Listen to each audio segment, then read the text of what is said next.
Hi guys, welcome back to Jeevana 360 YouTube channel. ಇಂದು ನಾವು simple dry chicken ಮಾಡೋಣ ಬನ್ನಿ. Simple dry chicken ಮಾಡೋದಕ್ಕೆ ಬೇಕಾಗುವ ಐಟಮ್ಸ್: 1 kg ಚಿಕನ್ನ ತೊಳೆದು ಉಪ್ಪು ಅರಿಶಿನ ಹಾಕಿ 1 ವಿಸಿಲ್ ಕೂಗಿಸ್ಕೊಂಡಿದ್ದೀವಿ. ನೀರೇನು ಹಾಕೋದು ಬೇಡ, ಚಿಕನಲ್ಲೇ ನೀರು ಬರುತ್ತೆ. ಆ ನೀರನ್ನ ಸೋಸಿ ಇಟ್ಕೊಂಡಿದ್ದೀವಿ ಸಪ್ರೇಟಾಗಿ. 3 ಈರುಳ್ಳಿನ ಸಣ್ಣಕ್ಕೆ ಹಚ್ಕೊಂಡಿದ್ದೀವಿ. 3 ಟೊಮೆಟೊನ ಸಣ್ಣಕ್ಕೆ ಹಚ್ಕೊಳ್ಬೇಕು. ಕೊತ್ತಂಬರಿ, ಕರಿಬೇವು, 1 ದೊಡ್ಡ ಕ್ಯಾಪ್ಸಿಕಮನ್ನು ಮೀಡಿಯಮ್ ಸೈಜಾಗಿ ಕಟ್ ಮಾಡಿಕೊಂಡಿದ್ವಿ. 5 ಮೆಣಸಿಕಾಯಿನ ಉದ್ದುದು ಕಟ್ ಮಾಡಿದ್ವಿ.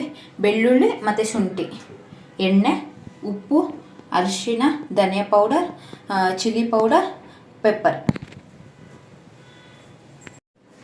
ಇವಾಗ ಡ್ರೈ ಸಿಂಪಲ್ ಚಿಕನ್ ಮಾಡೋದಕ್ಕೆ ಒಂದು ಪಾತ್ರೆ ಇಟ್ಕೊಳ್ಳೋಣ. ಪಾತ್ರೆ ಸ್ವಲ್ಪ ಬಿಸಿ ಆಗಲಿ. ಪಾತ್ರೆ ಬಿಸಿ ಆಗಿದೆ. ಇವಾಗ ಇದಕ್ಕೆ ಒಂದು 5 ಸ್ಪೂನ್ ಎಣ್ಣೆ ಹಾಕೊಳ್ಳೋಣ.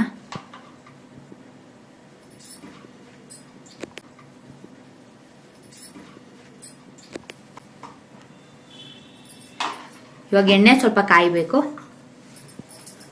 ಎಣ್ಣೆ ಕಾದ್ಮೇಲೆ ಈರುಳ್ಳಿ ಹಾಕೊಂತ ಇದೀವಿ, ಸಣ್ಣ ಕಚ್ಚಿರೋದು 3. ಮತ್ತೆ ಹಸಿಮೆಣಸಿಕಾಯಿನ 5 ಹಸಿಮೆಣಸಿಕಾಯಿನ ಉದ್ದುದಕ್ಕೆ ಮಾಡಿಕೊಂಡಿದೀವಿ, 2 ಭಾಗ ಮಾಡ್ಕೋಬೇಕು. ಮತ್ತೆ ಕರಿಬೇವು.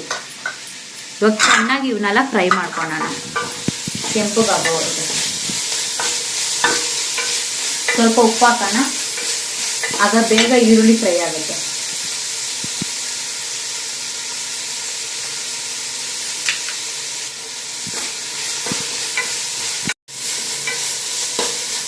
ಇವಾಗ ಇದ್ರ ಜೊತೆಗೆ ಬೆಳ್ಳುಳ್ಳಿ ಮತ್ತು ಶುಂಠಿನ ಜಜ್ಜಿ ಇಟ್ಕೊಳ್ಳಬೇಕು ಮೊದಲೇ.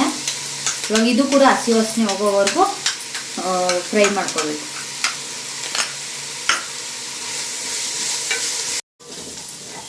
ಇವಾಗ ಈರುಳ್ಳಿ ಫ್ರೈ ಆಗಿದೆ.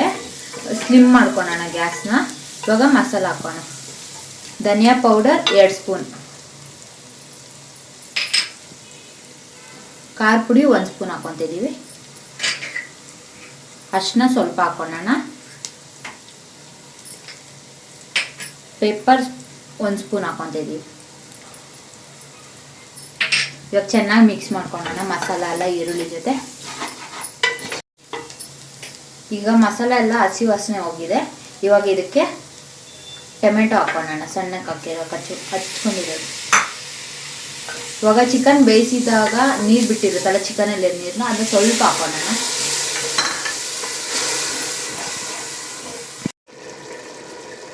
ಈಗ ಚೆನ್ನಾಗಿ ಕುದೀತಿದೆ.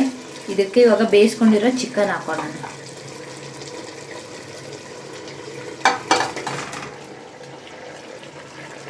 ಇವಾಗ ಚಿಕನ್ ಜೊತೆ ಇದನ್ನ ಚೆನ್ನಾಗಿ ಮಿಕ್ಸ್ ಮಾಡ್ಕೊಳ್ಳೋಣ.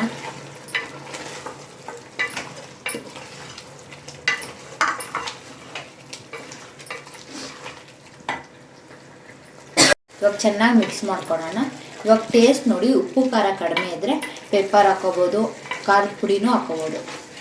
ಇವಾಗ ಇದಕ್ಕೆ ಕ್ಯಾಪ್ಸಿಕಮ್ ಹಾಕೋಣ. ಚಿಕನ್ ಹಾಕೊಂಡ್ಮೇಲೆ ಕ್ಯಾಪ್ಸಿಕಮ್ ಹಾಕೋಬೇಕು, ಯಾಕಂದರೆ ಬಾಯಿಗೆ ಸಿಕ್ಕೋಕ್ಕೋಸ್ಕರ ಮಾತ್ರ ಕ್ಯಾಪ್ಸಿಕಮ್ ಹಾಕ್ತಾರೆ. ಇವಾಗ ಚೆನ್ನಾಗಿ ಮಿಕ್ಸ್ ಮಾಡೋಣ. ಸಿಂಪಲ್ ಡ್ರೈ ಚಿಕನ್ ರೆಡಿ ಆಗಿದೆ. ಇವಾಗ ಸ್ವಲ್ಪ ಅದಕ್ಕೆ ಕೊತ್ತಂಬರಿ ಉದುರಿಸ್ಕೊಳ್ಳೋಣ ಮೇಲ್ಗಡೆ.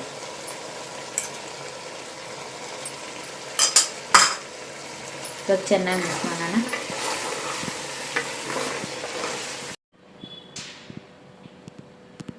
ಸಿಂಪಲ್ ಡ್ರೈ ಚಿಕನ್ ರೆಡಿಯಾಗಿದೆ. ಈ ವಿಡಿಯೋ ನಿಮಗೆ ಇಷ್ಟವಾಗಿದ್ದಲ್ಲಿ ಲೈಕ್ ಮಾಡಿ, ಕಮೆಂಟ್ ಮಾಡಿ, ಶೇರ್ ಮಾಡಿ. ಇನ್ನೂ ಹೆಚ್ಚಿನ ವಿಡಿಯೋಗೆ ಸಬ್ಸ್ಕ್ರೈಬ್ ಮಾಡಿ. ಧನ್ಯವಾದಗಳು.